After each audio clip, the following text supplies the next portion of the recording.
Across most of the country, kids are headed back to school this week, which is a change that can come with a lot of emotions, like excitement.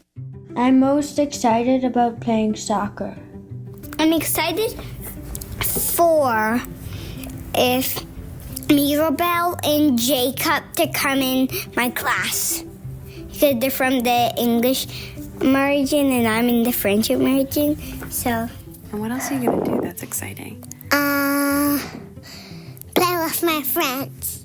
Well, I am going to a new high school, so I'm definitely excited for a change of scenery and also participating in new school clubs that I couldn't have done during the summertime. But also anxiety and nervousness. I'm anxious about my bus ride because last year it was really long. I'm nervous that, we won't get that many playtime. Yeah, we like playtime a lot, so that's why we really want to do playtime. I'm going to a new school, so I don't really know anyone there, so I'm definitely nervous about the people there and just making friends in general. I hope I'm in the same class as my friends. And this year, many schools will have greater restrictions on cell phones in class. So today, the Globe's education reporter, Caroline Alphonso, is here to give us a sense of the state of youth mental health and how the new cell phone rules could affect students. And then we're speaking to Dr. Jillian Roberts, a registered psychologist who specializes in child psychology. She'll tell us how to recognize anxiety in kids and how to help tots and teens through challenging times. I'm Menaka Raman-Wilms, and this is The Decibel from the Globe and Mail. Caroline, great to have you back on the podcast. Thank you for having me on. So going back to school, of course, has always been difficult for kids, right? But I'm wondering, how have things changed since the pandemic? One of the things that we've seen since the pandemic, where kids were for weeks spend time online schooling, the rates of psychological distress, I'm talking about anxiety and depression, we've seen those rising, not just here in Canada, but globally. We've seen a rise in eating disorders for both kids in Ontario and throughout Canada. So I think we've seen more anxiousness, more mental health and well-being issues among kids since the pandemic. And of course, if we're all kind of a little more stressed, if kids are kind of generally feeling these things, then an additional stressful situation like a new school year probably just adds more weight to that. That's correct. Like when they're coming back to school, of course, kids are anxious about the school year. We all were. We don't know who our teacher is going to be, where our class is going to be, our friends are going to be in our class. But I think what we're seeing now, or teachers are saying they're seeing now, is more dysregulated behavior where kids are acting up a little more and showing more signs of anxiousness as they approach the school year. Do we have some numbers to kind of quantify this? Like, what do we know about the state of mental health among students these days? So one of the things that I've turned to is the Centre for Addiction and Mental Health has done a survey of Ontario students. This is middle school students in grades 7 and 12. And one of a more recent surveys, so they do this survey every 2 years. And in 2021, they surveyed about 2,000 kids. And what they found is that 1 in 5 of these students said they often or always feel lonely.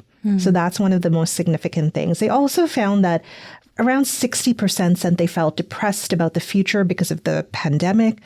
Over 1/3 of them felt the pandemic affected their mental health.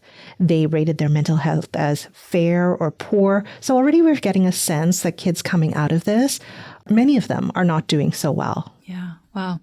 Okay, so that helps us kind of understand where kids are. That was a few years ago, though, too, Caroline. Do we know how that's changed over the last few years? That's right. So a more recent survey in 2023, last year, showed that the number of hours kids were spending on social media actually went down. It now stands at around 23%, down from 31%. What's also heartening is that the number of students who reported feeling lonely often or always also went down a little bit. But at the same time, the percentage of students who rate their mental health as fair or poor has increased quite a bit. Since 2007, in fact, it was 11%, and now it's about close to 40%. Wow. And what is really interesting is that almost half of students report that they rarely or never talk to their parents about how they're feeling or their problems. Have we seen a shift in how schools actually deal with mental health issues? There's a recognition right now about the increase a number of kids with mental health issues or just feeling more anxious about things. Curriculum in many provinces has changed to reflect that. So they're including more around mental health and well-being in curriculum. You know, most schools have psychologists and social workers on hand. They have speakers coming in to speak about these issues. One of the school boards, the Ottawa Catholic School Board, they used to employ addiction counselors from the community. And more recently, they brought them into their staff, brought them into the school boards. They're the ones who deal with more serious issues. So we're talking about more substance abuse issues and drug use and mental health issues, really serious ones. But you're seeing sort of school boards, they always took this seriously, but they understand how it has increased and they're trying to bring in more supports for students as a result of this. Yeah. If they're bringing someone on staff, that really kind of shows the need that they're feeling. They need to provide this service for kids. Exactly. I know you've also reported a lot, Caroline, on the changes around cell phones in schools, right? This is a huge issue right now because there's a lot of changes coming in for the new school year. What impact might that actually have on students and their mental health? So almost every province has brought in policies and rules around cell phone restrictions in schools, which generally mean that kids cannot have their cell phones on during class time unless a teacher says it's for educational purposes or they need it for medical purposes, for example. And, you know, kids spend a lot of time on cell phones. One thing is clear about cell phones. I mean, we see it all the time. It's a distraction.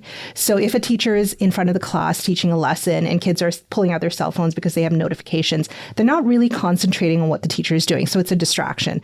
But what the science is not really clear about quite just yet is how it affects the mental health and well-being of students. There's one side that says, yes, the cell phone or social media is really having a huge impact on how kids are doing, how it's affecting their mental health, whether they're seeing images, you know, body image on social media, things like that, and it's really affecting them. The other side is saying, well, we don't know yet. We still need some studies to show us what kind of impact it's having on kids' mental health because kids are dealing with a lot right now. They're dealing with issues of loneliness. They're seeing the world around them and they're not really happy with the state of things. So we don't quite know what the impact of cell phones is, but for one thing's for sure, when the school year starts, I think educators will be quite relieved not to have those cell phones out, although it is going to be really tricky, I think, Menika, for them to enforce the new rules. Yeah, we're going to, I guess, kind of see how this plays out and how that all happens. You mentioned educators. Do we know, actually, Caroline, how students are feeling about these restrictions on cell phones, how they're thinking about this? It's quite a mixed bag. Most students, you know, use their cell phone quite often. They have it on their person as they walk around to school. So I spoke with one student who said, you know, she's felt that the restrictions are really not going to have much of an impact because if kids want to use their cell phones, they'll find a way around the rules. So for her, she was like, well, they can bring these restrictions in place. We'll see how it plays out. She's distracted by her cell phone. She admitted that she has it on her desk and she looks at it. So on the other hand, there was another student who said that she thinks this will be a good thing. She said that she's looking forward to more interactive class discussions because when they have little group assignments or group work, kids immediately pull out their cell phones. They're not paying attention. They're not concentrating on the assignment. So she feels like perhaps this will move things forward and, you know, maybe kids will do better in school. Yeah. And we've asked about educators, kids. I guess I just want to lastly ask you about parents. Do we have a sense of how parents are feeling with these new restrictions? I think parents are generally fine with the cell phone restrictions. Most of the parents that I've spoken with seem to be comfortable with it. I received a note from my kid's school outlining cell phone restrictions coming in place. And I think one of the things that we as parents have been asked to do is to talk to our kids about what they need to do when the school year starts, helping them understand the new transition, helping them understand the new rules. Caroline, thank you so much, as always, for being here. Thanks for having me. After the break, psychologist Dr. Jillian Roberts with some tips on how to address anxiety in children.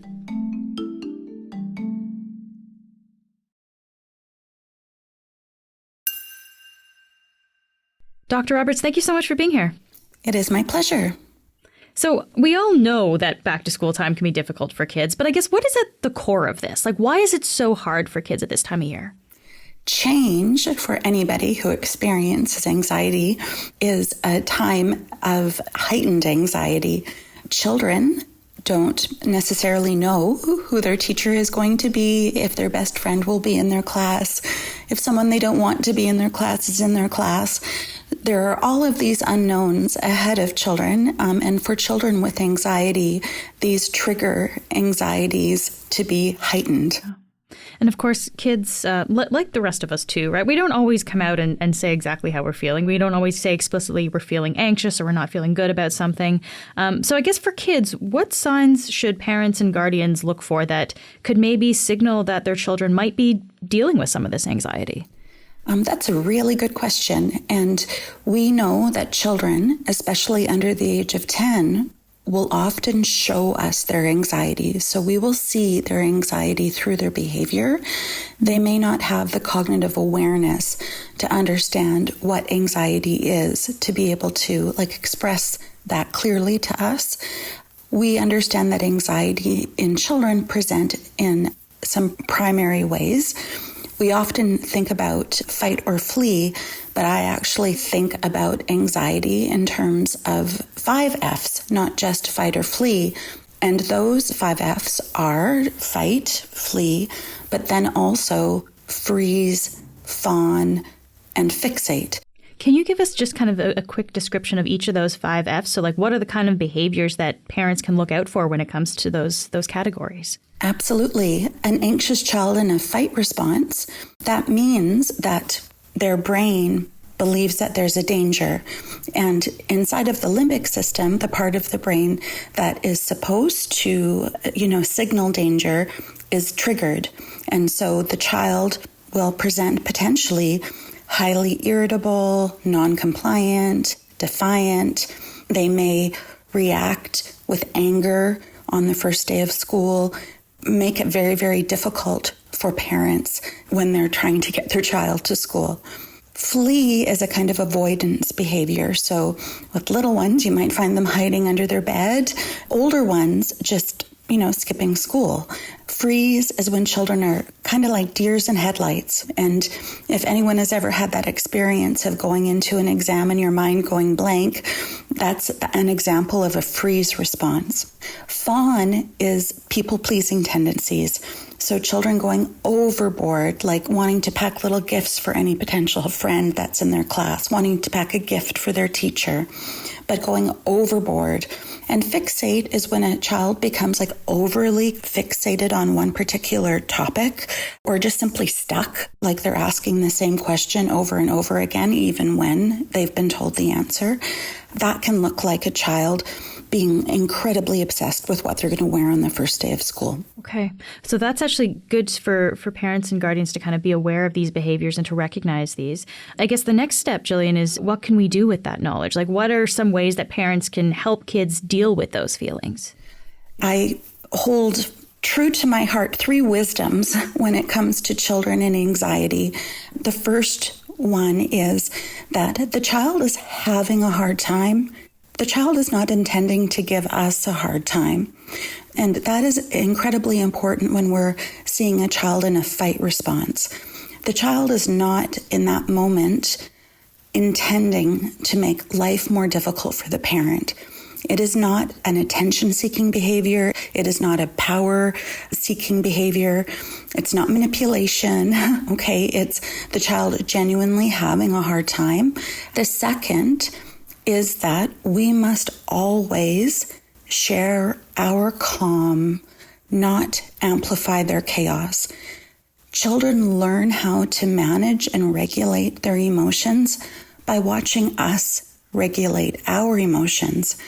So if on the first day of school, a child is arguing, what's important is that we respond even more patiently, make sure that we're not raising our voice, making sure that we're not passing on our irritation to the child, who in that moment is genuinely doing their best to survive an experience that is threatening for them.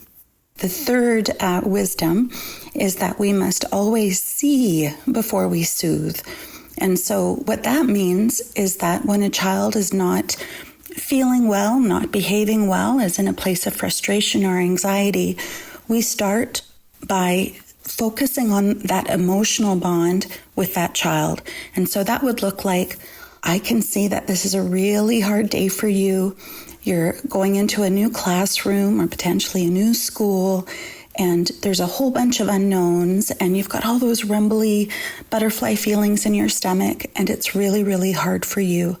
If I was in your position, I would feel the same. So seeing a behavior creates a bond between that important adult and that child, but also, depending on how the adult expresses themselves, you might be able to give the child wording to better express themselves in the future. There's a tremendous amount of research in my field that says how important it is to identify, honor, validate an emotional experience, and also to give children the language to express complex emotions in the future. And Jillian, what should parents look out for in their child that could signify maybe they're dealing with something more severe here? It's important to know that anxiety, just like, almost every form of mental challenge, is on a continuum. And so nervousness, low anxiety, is not something completely different than a clinical presentation of anxiety. It's all on a continuum. It is important to understand that a clinical presentation of anxiety is quite different from run-of-the-mill nervousness before the first day of school. When a child has a clinical presentation of anxiety, and that means that the frequency and severity and duration of those anxious symptoms is high, really, really high, and meets the criteria then for a formal diagnosis, that child is in a kind of mental anguish. They're in a kind of pain. So it's not something for us to take lightly. And if we honor and understand and take the right steps early enough in the process of development, we can help the child develop strategies so that that kernel of anxiousness does not grow into a clinical manifestation of anxiety. And what kind of things, I guess, would you look for? Like, what are some signs that maybe you need to pay more attention to things? Yeah, with older kids, I often see drastic changes in behavior. So like cutting all their hair off or drastically changing their friendship group, becoming sullen and withdrawn, not leaving their bedroom. I want to ask you about cell phones as well, because a big change that we're going to see in a lot of Canadian schools this year is that cell phone usage is being more restricted.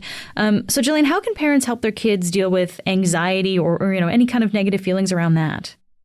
For many anxious children, a coping mechanism is to have little text to a parent or to a safe adult throughout the day. Parents can put notes in lunch boxes, put maybe a special treat in the lunchbox, not for the whole year, but just for that transitional period. Maybe put a picture of the family in the lunchbox, reminding the child that their world is bigger than that classroom, that their world involves people who love them deeply. Yeah.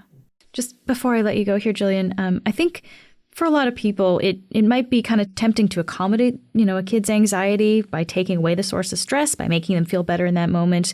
How do you see that? Is that actually helpful behavior? There is an important idea, which we refer to as leaning into anxiety. And to little ones, I have a really cool and relatable example from an Indiana Jones movie, where you are deeply inside of a pyramid and you've triggered something and the walls are closing in on you, and you have to push against those walls, right? You have to actively push against those walls. If we let anxiety win, if anxiety gets its way all the time, what happens is that a child's world gets smaller and smaller and smaller. So it's important that we press against anxiety. Now, that is sometimes a difficult concept to express to a parent. What does leaning in look like? And an analogy I often use with parents is, imagine that you have a child that is incredibly anxious about a performance, some kind of like piano performance. And they're going to be on stage with bright lights on them, and there's going to be an audience of several dozens of people. If that child is refusing, not wanting to do that performance, I don't think it's a good idea to just let them not do the performance. What I would do instead would be to, get them dressed up, go on top of that stage, get those lights on them, but maybe 2 hours earlier when only grandma is sitting in the audience. That's an example of leaning into anxiety. So we don't let anxiety win. We always push against it, but we're careful to push as far as the child is able to handle and not push so far that it becomes a traumatic event. So I have observed children being forced to do something like a performance and wetting themselves on stage or throwing up on stage or something like that. And then that becomes a trauma that we have to then deal with. So leaning into anxiety is helping a child go to the edges of their comfort level, not stay firmly in the middle of it. Jillian, it's great to have you here. Thank you so much for doing this. My pleasure. Thank you for having me on your program. That's it for today. I'm Menaka Raman-Welms. Our producers are Madeline White, Rachel Levy-McLaughlin, Michal Stein, and Ali Graham. David Crosby edits the show. Adrian Chung is our senior producer, and Matt Frainer is our managing editor. Thanks so much for listening, and I'll talk to you tomorrow.